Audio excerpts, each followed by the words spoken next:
നിങ്ങളുടെ ഫേവറേറ്റ് സീരിയലുകൾ ടിവിയിൽ വരുന്നതിന് മുൻപേ സൺ നെക്സ്റ്റ് ആപ്പിൽ കാണാം. ഇനി എല്ലാവർക്കും മുൻപേ കാണൂ. ഇപ്പോൾ തന്നെ സൺ നെക്സ്റ്റ് ആപ്പ് ഡൗൺലോഡ് ചെയ്ത് സബ്സ്ക്രൈബ് ചെയ്യൂ.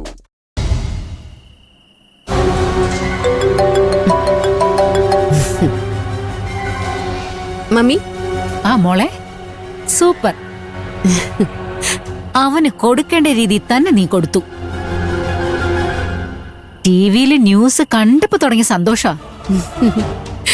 ആ ന്യൂസേ എത്ര തവണ കണ്ടെന്ന് എനിക്ക് തന്നെ അറിയില്ല. സൂപ്പറായി മോളെ. Thanks mummy. ആകാശിന് മാത്രമല്ല, അവന്റെ കുടുംബത്തിലെ ഒരെണ്ണത്തിന് പോലും തല ഉയർത്തി നടക്കാൻ പറ്റില്ല. ഈ കൈക്കൂലി കേസേ നാട്ടുകാരെ ഏറ്റെടുത്തോളും. അതെ മമ്മി, ചാരു എന്റെ വീട്ടില് വന്ന് ചലഞ്ച് ചെയ്ത് പോയതല്ലേ. അവളിനി ആകാശിന്റെ ജാമ്യത്തിന് വേണ്ടി കോടതി കേറി നിരങ്ങട്ടെ. അവള് ചലഞ്ച് ചെയ്തതേ എന്നോടാ, ഈ ശ്രേയോട്. അവളിനി സന്തോഷമായിട്ട് ജീവിക്കുമെന്ന് തോന്നുന്നുണ്ടോ? നീ എന്റെ മോളല്ലേ, വാശി കാണും. നിന്നെ ആർക്കും തോൽപ്പിക്കാൻ പറ്റില്ല.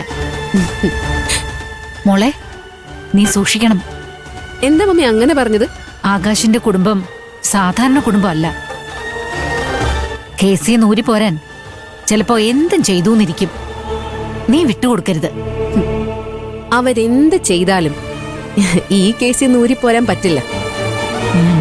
അവന് ഫേവർ ആയിട്ടുള്ള ഒരേ ഒരു എവിഡൻസ് അതെന്റെ കയ്യില. അവൻ ജയിലിലാവും മമ്മി. അവൻ തീർന്നു.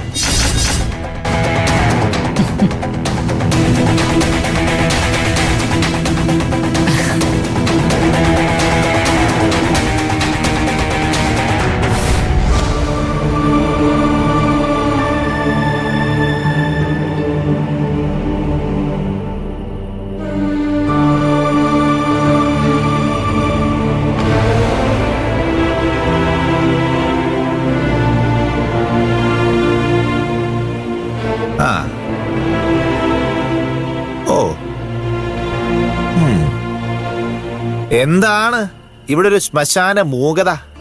ആരെങ്കിലും ചത്തോ? അമ്മേ, അമ്മേ, എന്താടാ? ഇങ്ങ് വന്നേ. എന്താടാ? എല്ലാം ഇരിക്കണോ? എന്താ ഇത്, മരണ വീടാണോ? എല്ലാരും എന്തോ നഷ്ടപ്പെട്ടതുപോലെ ഇരിക്കുന്നേ. അളിയോ അളിയോ, ബാക്ക്ഗ്രൗണ്ടിലേ ഒരു ശോകഗാനം വെച്ചു കൊടുക്ക്. നല്ല രസമായിരിക്കും.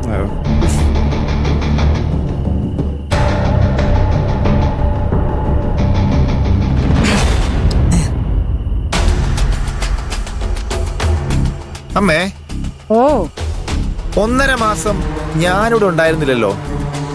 അപ്പോ ഇവിടെ എല്ലാവരും ഇതുപോലെ ഇരുന്നോ? എന്റെ പൊന്നു മോനെ, അങ്ങനെയൊന്നുമല്ല. നിന്നെ ഇവിടെ ആരും ഓർക്കാറ് പോലും ഇല്ല. ഓർക്കില്ല. ഞാൻ ഇവിടുന്ന് പോയ സന്തോഷമല്ലേ എല്ലാവർക്കും? ഹലോ, ഞാൻ പറഞ്ഞത് കേൾക്കുന്നുണ്ടോ? ആരുവേ, ഇങ്ങനെ ഇരുന്നിട്ട് കാര്യമൊന്നുമില്ല. ഉന്നാരമോൻ ജയിലിൽ പോയതേ സമരം ചെയ്തിട്ടൊന്നുമല്ല. 50,000 രൂപ കൈക്കൂലി വാങ്ങിയിട്ടാ.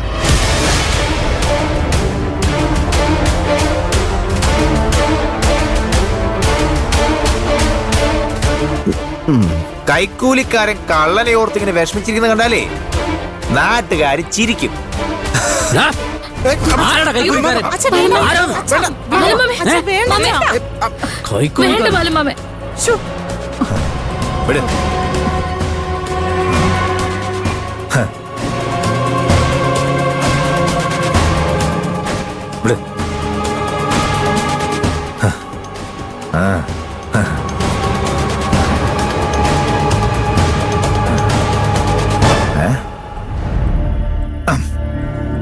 നമസ്കാരം.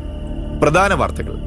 കൈക്കൂലി വാങ്ങി പിടിയിലായ അസിസ്റ്റന്റ് എഞ്ചിനീയർ ആകാശ് ബാലിനെ വിടാത്തതിൽ പ്രതിഷേധിച്ച് വീട്ടിലുള്ളവർ നിരാഹാരം അർപ്പിച്ചു.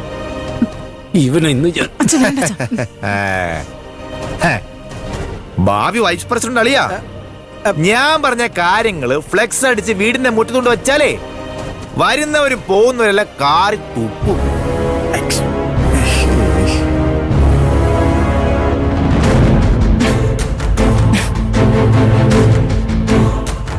അമ്മേ, ഓ ഫുഡ് റെഡിയല്ലേ? എപ്പോഴേ റെഡിയാക്കി വെച്ചിട്ടുണ്ട്. ഓക്കേ. അളിയാ കഴിക്കുന്നില്ല? കഴിക്കാം. രമേശ് ചേട്ടാ, ഞാനില്ല, അളിയൻ കഴിച്ചോ. അനു മോളെ, നിനക്ക് വിശക്കുന്നോടി? വേണ്ട. തുണിക്കച്ചവടക്കായിരിക്കോ? ഓ, ഇവളോട് പിന്നെ ചോദിച്ചിട്ട് കാര്യമില്ലല്ലോ. അമ്മ വാ, എനിക്ക് നല്ല വിശപ്പ്.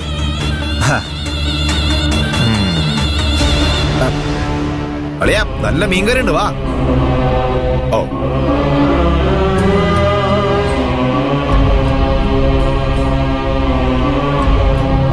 മതി. ആഹാ, സൂപ്പർ ടേസ്റ്റ്. അളിയോ, ഓ മീൻകറി കൊള്ളാം. എനിക്ക് വിശപ്പില്ല അളിയാ. അമ്മേ, അമ്മേ കഴിക്കമ്മേ. ഇത് അമ്മ ഉണ്ടാക്കി മീൻകറിയാണോ? ആ ആ. അതെ. നല്ല ടേസ്റ്റ്.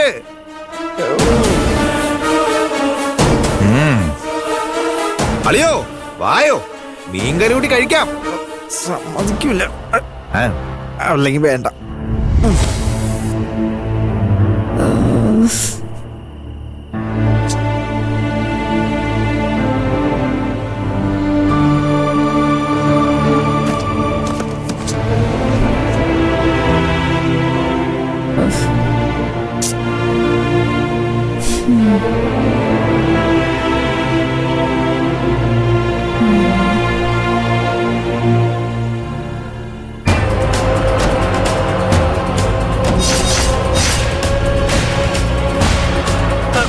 ഞാനൊന്നും ചെയ്തിട്ടില്ല സർ.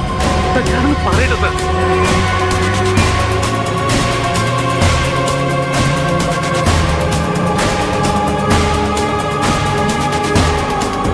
ഞാനങ്ങനെ കൈക്കൂലി വാങ്ങുന്ന ആളല്ല സർ.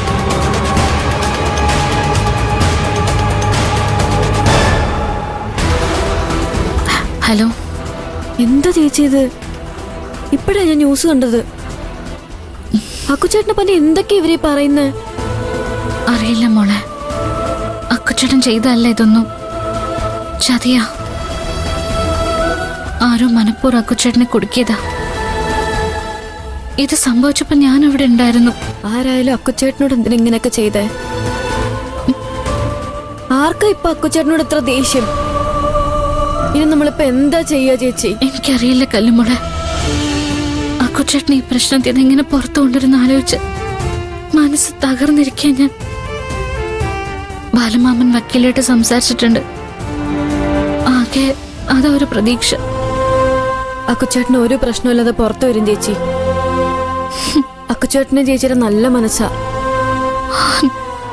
ആ മനസ്സിനെ വേദനിപ്പിക്കാൻ ഒരു ദൈവത്തിനും പറ്റില്ല.